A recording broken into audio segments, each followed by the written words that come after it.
On this episode of the show, we're going to be talking about the learnings that came from our athletes recently racing various Ironman races. So we have people racing Ironman Wales, Ironman Italy, the Ironman World Championships out in Nice. And a lot of the race reports that came into our group were amazing. We get these really long, detailed reports that our athletes write about exactly what went right, what went wrong, the things they learned. And athletes are really good at passing on information to other athletes to say, look, if I could do this again, here's a mistake I made. I would definitely do this. Or here's something that worked really well for me. I'd definitely do this. And it occurred to me, all of these learnings are fantastic for my athletes in the team, but the wider podcast listeners and the wider listeners out on YouTube don't get to hear this. So I've collected some of the key points and learnings from people racing these races over the last few weeks. So first up, number one that came up for a lot of athletes was punctures and knowing how to deal with them. So if you get a puncture on race day, you've got really unlucky. There are some things you can do ahead of time to perhaps mitigate the risks of it, but sometimes there's just nothing you can do and you just get unlucky. The things I think you can do to really mitigate the risks: change your tires before race day. So a week, 10 days out before race day, change your tires to a new pair of tires that are really good. Put new inner tubes in if you use inner tubes, put new sealant in if you use tubeless. And then that way you know that you've got a really nice, fresh set of rubber, that there's going to be no issues caused by the fact your tires might be old. In my very first triathlon way back 25 odd years ago, I raced on a borrowed bike and the tires on it were so old they were perished on, and one of them gave up the ghost during the race and I only just about made it back. And it made me think, right, this would have been easy for me for the sake of, at the time, what would have been probably £10 a tire to change them. And my race might now be ended by the fact I haven't done that. So for everyone who spent the time and money and expense going to race an Ironman or 70.3, it's well worth that investment of putting new tires on for race day. Even if they're not the very top end race tires, a new fresh set of whatever you can afford can be really, really useful. Okay. So the second thing you can do here is you can be really clear about, how you're going to change the puncture and how you're going to behave if this actually happens. If you get a puncture, do you know how to change it? Are you comfortable changing it? Have you practiced changing it? And if you haven't, you've got time in the 2 weeks of taper leading up to race day where you can go and practice this stuff.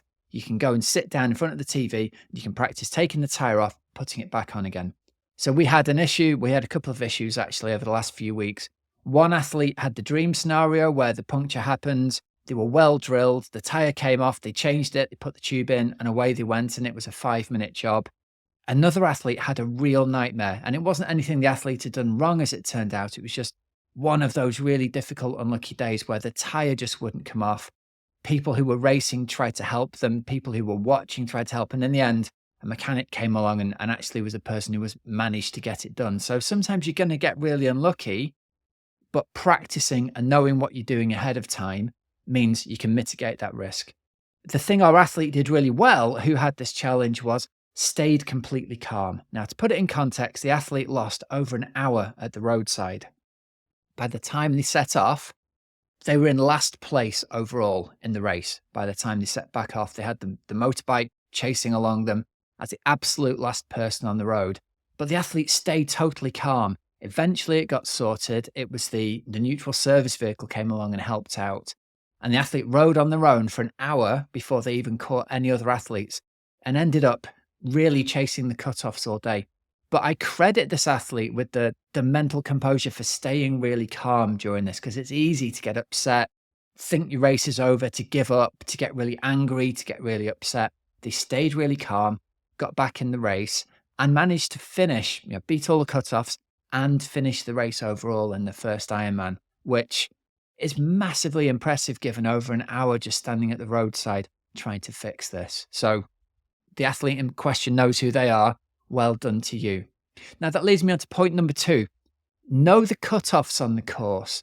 Know where the cutoffs are. Know what time the cutoffs are. Know how long you've got to do this event. So there's going to be an overall bike cutoff. And if you don't make it back to T2 by then, you won't be allowed to go out on the run. but there were also intermediate cutoffs along the way. This was the challenge that our athlete faced. They were confident they could get round the course within the overall cutoff, but it was those intermediate cutoffs along the way. And they ended up finding out those cutoffs from the marshal that was riding with them and knowing, right, I'm really going to have to push harder on this section than I'd ideally want to just to beat that cutoff. So having a clear idea in your head of what the overall cutoff is and what the intermediate cutoffs are can really help you, because there's nothing more heartbreaking than an athlete who just misses an intermediate cutoff and is confident that they were sort of measuring their effort all the way to get to the end. That's a really difficult situation to be in. So be really clear about what the intermediate cutoffs are as well, especially if you're one of the athletes who is going to be towards the back of the field and for whom the cutoffs are going to be a challenge. I'd really advise looking into that. Now, the third issue that came up is for the swim. It's correctly seeding yourself for the start of the swim. When you go down to the swim start, there are going to be different pens for different athletes expecting to swim different times. There can be an art and a science to this, because obviously the ultimate way to do this is everyone seeds themselves in a pen with people who are similar speed swimmers to them. That's the perfect situation. Then nobody gets swum over and nobody has to swim around people. But there are some situations where a little bit of gamesmanship is going to come into play here. If you're trying to race or be at the pointy end, you might do well from seeding yourself a little bit higher up in the time bracket. So maybe in the time bracket 10 minutes faster than you think you're going to swim. And then you can find some faster feet, and God willing, you might find a decent draft to follow around, and that can really, really help you. The flip of that can be looking around and working out, especially with a sea swim like Ironman Wales, which is very tidal and there's lots of currents involved. Knowing how the currents affect the swim at different times of the swim can depend on when you want to get in. So some feedback from our slower athletes was they got into the swim essentially in the correct pen for them, say the hour 45 mark. There's already been 45 minutes worth of people going in at this point.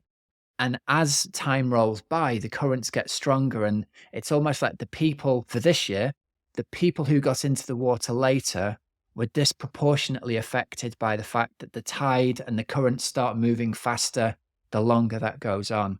So if you're a slower swimmer worried about beating the cutoff, there can be a trade-off here between wanting to swim with the athletes who are the same speed as you and getting to know the venue, so you realize, okay, if I do wait until the 1 hour 45 group, I'm going to be having a very strong current to swim against later on in the event. So there's some local knowledge comes into this.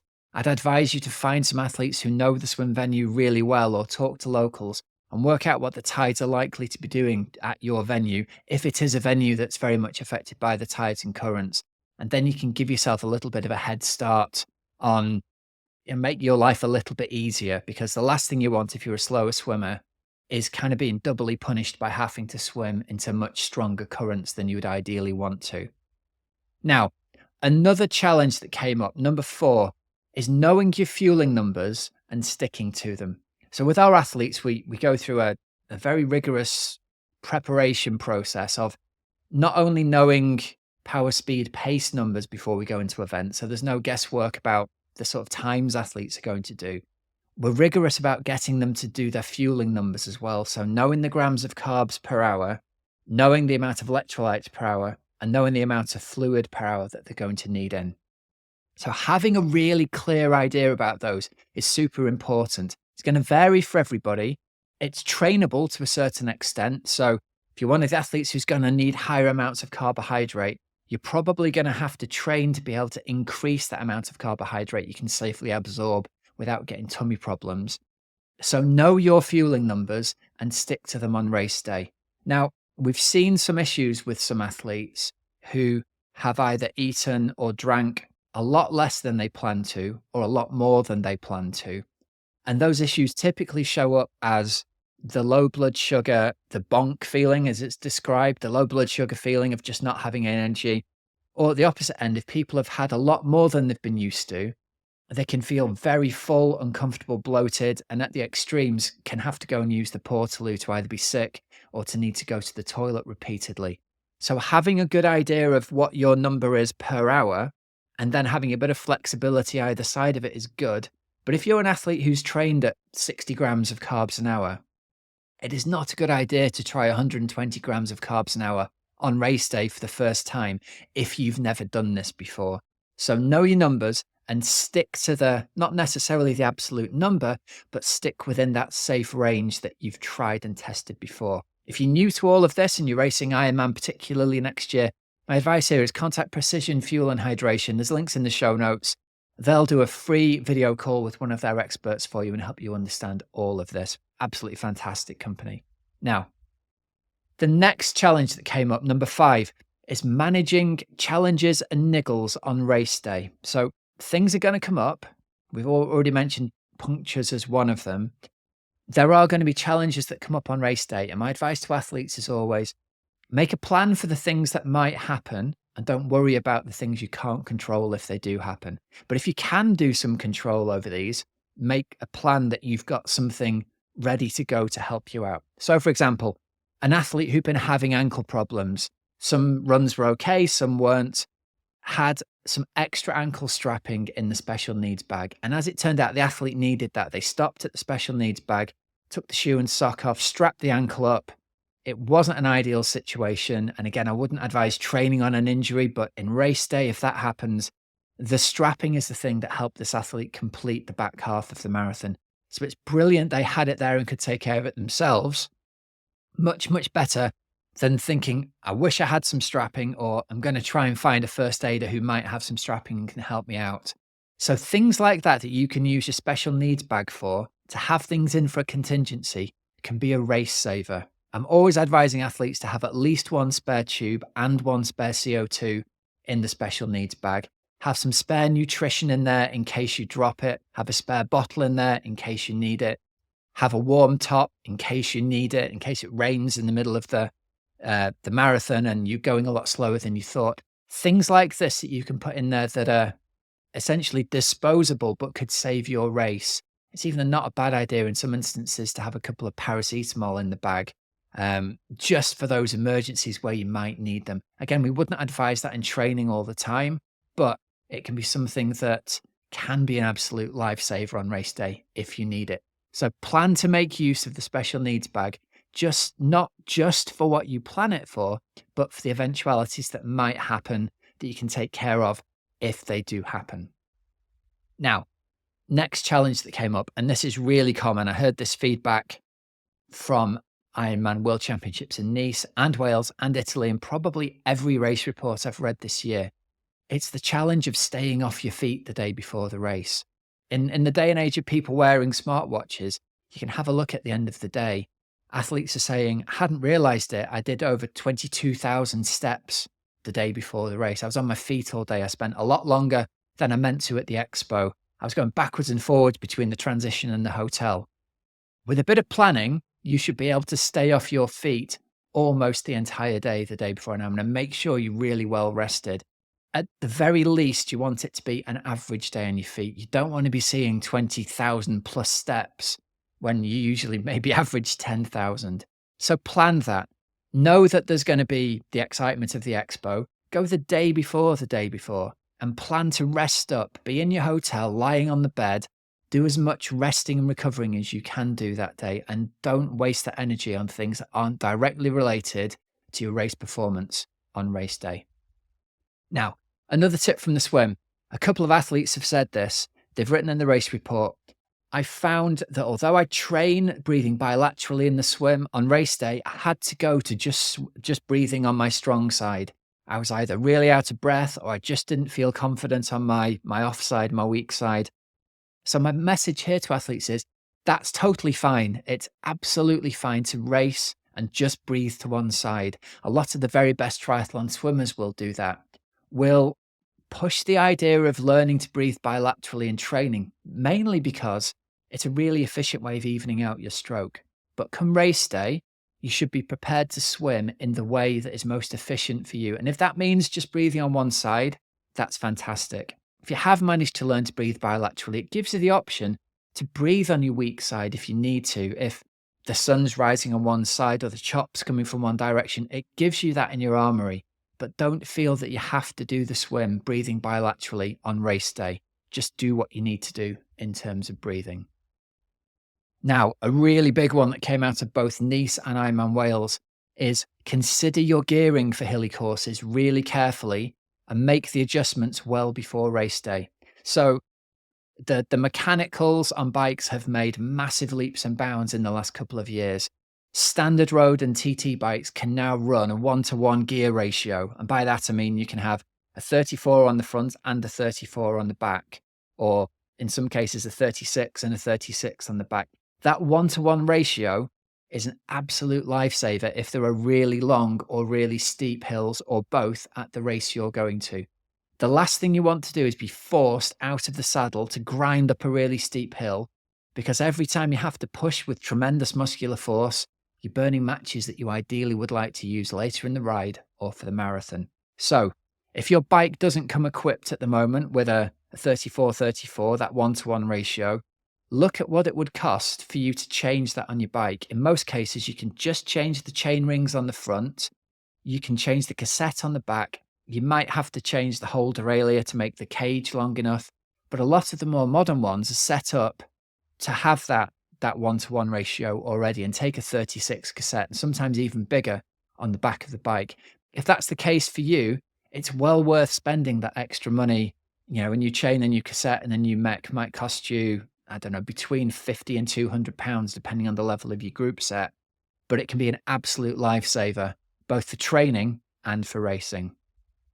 And the last one here is a brilliant learning that came out of tons of race reports. I was really worried about the bike cutoff, but I was much faster on race day than I thought I was going to be. And this is something we say to athletes. You do need to be informed and you need to be well aware. Look, if you are going to a race and you're going to be up against the cutoff, it's good to be aware of that. But there tends to be a difference between the time you will take on race day and the time you would ride that same course in training. And the difference can be quite big. It can be up to 30 minutes for the same power output. And the reason is on race day, often, certainly at the better races, roads are closed or the junctions are managed. You won't have to stop. You'll have the excitement and adrenaline of race day. But mainly the traffic management and the junction management allows you to not even have to slow down. You don't need to stop and go into a shop to get a drink because you can pick them up from the aid station. So you will go a lot faster on your bike on race day. So for those of you who are really worried about the cutoff, but you're making the right 180k within the time limit in training, you're almost certainly going to be faster on race day. So take that confidence in on race day, knowing obviously you need to be prepared for the fact you're going to be chasing the cutoff, but you're probably going to find you've got 15 to maybe 30 minutes more time to beat that cutoff than you think you possibly have. Okay. That brings us to the end of this week's section. I hope you found it really useful. If you've raced Ironman Wales or the Ironman World Champs in Nice or any Ironman recently, I hope it's gone really well for you. If you've got races upcoming, I hope these learnings from our athletes help you think about some stuff and make preparations so that you can have your best race possible on race day. And that brings us to the end of this week's show. Here are some discount codes and deals for you. At precisionfuelandhydration.com, you can use the code OXYGEN24 for 15% off your first electrolyte order. You can use their free fuel and hydration planning tool to receive a personalized strategy for your next race. The planner will help you understand your own carbohydrate, electrolyte, and fluid needs so you can refine your strategy during training. And don't forget, you can also book a free one-to-one video consultation with PF&H's athlete support team, and they'll be happy to help you nail your race nutrition plan and help you perform at your best come race day. And over at teamoxygenaddict.com, I think we've got the most comprehensive triathlon coaching program for busy age groupers. If you're looking for high quality proven coaching for Ironman or 70.3 triathlon this year, you can check out the details of our coaching packages on our website. And the big news from this week onwards is Team Oxygen Addict is open again for new members. So if you're interested, there's a link in the show notes to book a membership call with us and see if you'd be a good fit for joining the team. If you've already joined our waiting list during the summer, then we'll be getting in contact with you to offer you the chance to book a membership call first. But act fast, guys. We would love to have you be part of our team going forwards and help you reach your triathlon goals for next year. So remember, there's links in the show notes so you don't have to remember them. And until next week, have a great, safe training and racing week. I'm Coach Rob Wilby, and you've been listening to the Oxygen Addict podcast.